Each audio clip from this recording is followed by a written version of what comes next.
पुण्यामधून एक महत्त्वाची बातमी समोर येते। पुण्यामध्ये भाजप आणि शिवसेनेच्या बैठकीला सुरुवात झाली आहे। पुणे पालिकेच्या निवडणुकीसाठी महत्त्वाची बैठक आहे। पुण्यामध्ये भाजप शिवसेना एकत्रितपणे लढणार आहे। पुण्यातील जागा वाटपाच्या संदर्भात या बैठकीमध्ये महत्त्वाची चर्चा केली जाते आहे। चंद्रकांत पाटील, नीलम गोरेंसह अनेक नेते बैठकीला हजर आहेत।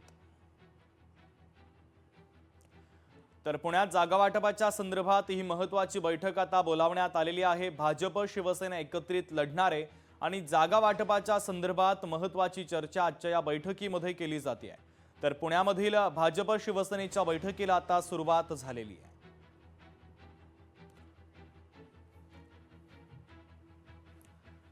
तर आमचे प्रतिनिधी अमोल धर्माधिकारी जोडले जातात या बैठकीच्या संदर्भातले अधिकचे अपडेट देण्यासाठी। अमोल, आपण पाहतोय भाजप शिवसेनेच्या वतीने आता जोरदार मोर्चे बांधणी केली जाते आणि एक महत्त्वाची बैठक आहे। या बैठकीमध्ये जागा वाटपाचं सूत्र निश्चित होण्याची शक्यता आहे। अधिकचे अपडेट काय?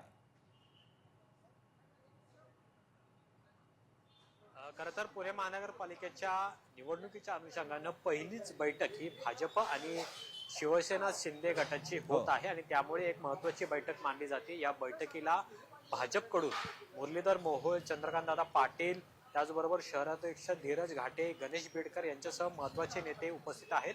दुसरीकडे शिवसेनेकडून नीलम गोरे आहेत, विजय शिवतारे आहेत, नाना भानगिरे आहेत, असे महत्त्वाचे नेते या बैठकीसाठी पोहोचलेले आहेत। उदय सामंत सुद्धा या बैठकीसाठी येणार होते, मात्र ते या बैठकीला आलेले नाहीत। पण काही वेळापूर्वीच या बैठकीला सुरुवात झालेली आहे।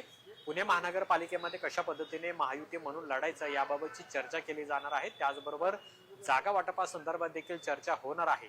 भाजप याआधी सुद्धा सातत्याने म्हणते की आम्ही 125 जागा जिंकून आणणार आहोत आणि त्यामुळे जवळपास 140 ते 145 जागांवर भाजप हा लढणार आहे। तशा जागा त्यांनी तयारी सुद्धा केलेली आहे। अगदी अमोल, महत्त्वाच्या अपडेट बातमीच्या संदर्भातले पोहोचवलेले आहेत। तुर्तास धन्यवाद।